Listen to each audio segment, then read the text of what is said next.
Bom dia, senhoras e senhores. Essa é a visão do mercado da taxa de gestão de patrimônio. Hoje é segunda-feira, dia 21. Um disclaimerzinho. Opa, bora lá. Bom, boletim de focos hoje acabou de sair, né? Segue aqui um ajuste para cima do IPCA, né? O ajuste para cima do PIB, né? O segundo ajuste consecutivo aqui, a gente já comentou. O câmbio, olha que interessante. Puxa vida, não teve quando, acho que foram quase 20 semanas sem ajuste do câmbio, e a expectativa agora é que o ajuste do câmbio aumentou, né? A expectativa para um câmbio mais valorizado para o final do ano aumentou, né? E a Selic estável ainda. É uma mudança forte, né? Estava, sei lá, 19, 20 semanas, 21 semanas estável em 5,20, e pela primeira semana a gente volta com ajuste. E uma coisa que eu chamei a atenção na semana passada, que eu acreditei que a gente ia ter de fato, era começar a também ter um ajuste para cima do IPCA já para 2023, que agora é o horizonte relevante para a macroeconomia. E a gente vê uma semana já um ajuste para cima para 2003 de Selic e um ajuste para cima para o câmbio também. Ou seja, o cenário deteriorou bem, na minha ótica de ver as coisas, tá? Bem, uma visão aí de curto prazo. As narrativas dos meses são as mesmas, né? O câmbio, nada mudou, falando aqui só está atualizado os resultados americanos, né? Sim, quase 60% veio positivo, melhor que o esperado, 40% pior do que o esperado. Aqui no Brasil, a gente já tem quase que 50% está vindo pior do que o esperado e 49% melhor do que o esperado. Vale lembrar que são dados do Invest, ou seja, principalmente no caso brasileiro, não tem tanto. Aqui eu vou deixar essa política aqui, dessa PEC, mas, sim, já comentei isso aqui, que talvez isso aqui foi um ruído muito grande, e agora a gente precisa esperar, de fato, o que vai vir como proposta de PEC, né? Então vamos aguardar. Tá? Agenda na sexta-feira, né? Nada de novo em relação ao que a gente havia comentado, até pudesse. Vendas de casas nos Estados Unidos veio ligeiramente acima do esperado, um ponto positivo, mostrando uma certa pujança no setor, o que pressiona preço, que mostra que ainda tem espaço para a política monetária. A gente vê que na Alemanha, inflação sobre produtor veio bem abaixo, né? E eu estava ouvindo de manhã os analistas dizendo que isso é a variação mensal, a maior variação mensal dos últimos, desde a década de 70, ou seja, realmente uma variação mensal significativa. Tá? Bom, o que a gente teve, né? A gente teve aqui, né, não teve uma congruência, essa era a palavra que eu estava procurando na sexta-feira, uma congruência em todos os indicadores americanos. Né? Dow Jones, sem sombra de dúvida, muito mais forte que todos os outros indicadores, mas já mostrando aqui, né, lógico, essa semana ainda é uma semana bem curta, feriado americano, início de Copa, então provavelmente a gente não deve ver o índice americano saltar absurdamente, enfim. Talvez aqui, como nada, né, a gente tem uma tendência de queda, mas nada cai em linha reta, né? Nada cai em linha reta.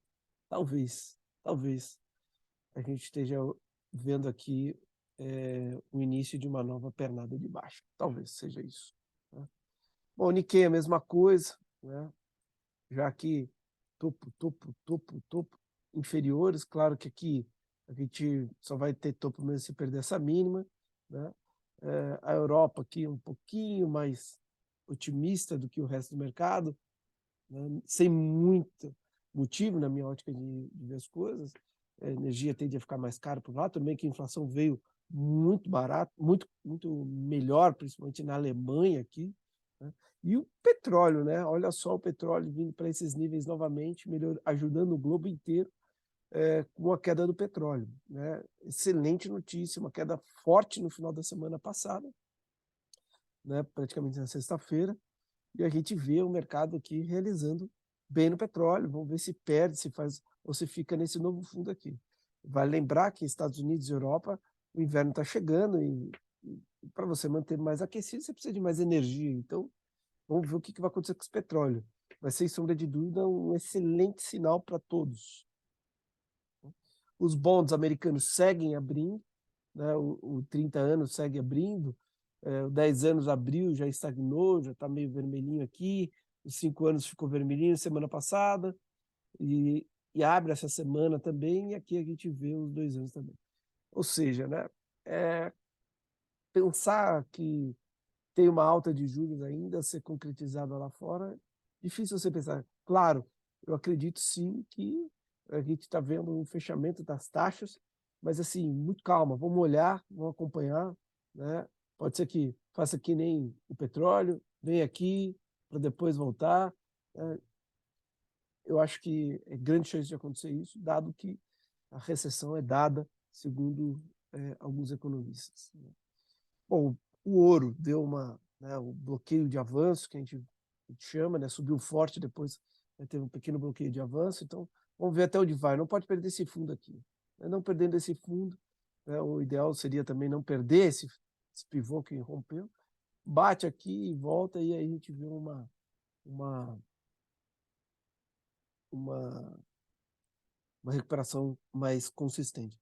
Minério de ferro, né, fechou estável aqui em Dalian, né, depois de uma alta muito forte, olha onde ele está, né, topo, fundo, topo, né, quem sabe aqui é um topo também, lembrando que teve um novo caso de Covid esse final de semana lá, um senhor de 87 anos faleceu por Covid, né, então isso de uma certa maneira tira o apetite, né, e mostra aí que talvez tenha um espaço para ficar lateralizado. Bom, bolsas asiáticas, na sua maioria fecharam em queda, a gente só tem Nikkei fechando positivo, Europa como um todo aqui fechando em queda, só estão em queda, não fechando, estão em queda, só Espanha com uma leve alta, Dow Jones Futuro operando em queda, o S&P, o VIX abaixo dos 25, notícia boa, CDS brasileiro, né? Saiu aí de 2,50 para 2,50 e alguma coisa para 2,63, né? Uma pequena piora. Esse indicador de 10 anos, né? Chegou a 3,7 alguma coisa, já está 3,8, a gente comentou a falar isso, de uma alta aqui, né? De uma certa piora. Bitcoin próximo aos 15, né? Batendo forte aí no Bitcoin. O Ethereum perdendo aí literalmente os 1.300, quem sabe aí vai perder aí também os 1.000. Né? Mercado, assim, de uma maneira geral, não gosto muito, embora nada, está muito feio tudo. Acho que ainda mais uma semana de baixa movimentação, né? O mercado deve perder atração na terça-feira já, à noite, né? Quer dizer, quarta, quinta e sexta morto, então não deve ter muita novidade. Eu tenho a impressão de que a gente tende a ir melhor nesses quando o gringo não atua, né? Vamos ver. Né? Novembro, 6,2, né? Uma queda aqui, 3 dias consecutivos de queda, 6% de queda, no ano, 3,86, né? Difícil, né? Difícil para o nosso mercado, perdendo aí da poupança, perdendo do CDI, perdendo de tudo nesse exato momento, né? Futuros do DI, futuros do índice, perdão. Os estrangeiros têm estoque positivo e aumentaram esse estoque na sexta-feira, os nacionais têm estoque negativo e também aumentaram esse estoque negativo. Quando a gente olha aqui contratos futuros de dólar, né? Os estrangeiros têm o estoque positivo e diminuíram bem na sexta-feira, e os nacionais têm um estoque negativo e também reduziram parcialmente essa ponta vendida. Tá? E aí estamos nós acá. Né? A gente está aqui numa região de suporte, tentamos superar, né? Mas a gente deixou um pavio muito grande. Né? Mas a semana terminou acima dessa região aqui. Talvez a gente tenha um apetite, talvez, ministros da economia sendo divulgado, a gente começa a falar coisas bonitas, coisas menos demagógicas, a gente tem um sentimento positivo, aí eu acredito. Mas por hora, tá com mais cara de perder aqui e vir para essa região aqui, né, testar essa mediana aqui desse canal, e talvez, quem sabe, bater cabeça aqui, né? Enfim, o cenário deteriorou muito, como a gente vai ver na curva de juros, e isso implica fortemente em todos os mercados. E aí o dólar também, né? Agora ele fez esse rompimento e agora testando aqui de cima para baixo essa região como suporte, repicou, né? E olha o DI, né? Ainda desculpa, ainda uma forte pressão compradora, né? Fechou sexta-feira com 1,3. Então tá aí. Petri Vale negativo, os demais ativos 0,05 negativo, no agregado 0,75% de queda no IBX100. Né? A gente vê aqui a volatilidade no curto prazo aumentando, aberturas no DI, o que justifica a maior maciça queda aí dos ativos. A gente tem a volatilidade média, a volatilidade dos ativos na sexta-feira acima da maior média, né, dos 21 períodos de volatilidade. Olha o dólar, olha o Ibovespa. Né? O mercado está arrojado. As maiores altas, as maiores quedas, tanto na semana, no mês e no ano. Tá? Variação aqui na semana passada, tudo queda, né? Caindo feio, feio, feio, feio. Né? A impopularidade das falas do atual presidente causaram toda essa destruição de valor. Aqui a gente tem a volatilidade do Fixa 11, que segue subindo. Segue subindo. Fixa 11 é uma ETF, o DI, negociado na bolsa, né? Bom, pessoal, infelizmente eu tive uma série de problemas no banco de dados desse ativo aqui, desse banco de dados. Eu conto muito com ele é muito bom, vou ter que dar um ajuste, mas eu perdi aqui, não sei o que aconteceu. Não sei o que aconteceu. Excel tem dessas coisas. Estava com os dados atualizados até o dia 17/11, foi me aparecer dados só de setembro, enfim. Traumático. Vamos ver o que acontece. Tá? Então, sem dados atualizados, eu devo ter esses dados comprometidos por um bom tempo aí. Tá? E a curva de juros DI está aí, né? Abriu mais um dia, né? Mais um dia. Né? Então, assim, deteriorando fortemente ainda as falas do nosso querido não, perdão, nosso, nada de querido. Fala do nosso demagogo, né? Lula. Aí. Então, segue as coisas deteriorando no mercado de juros.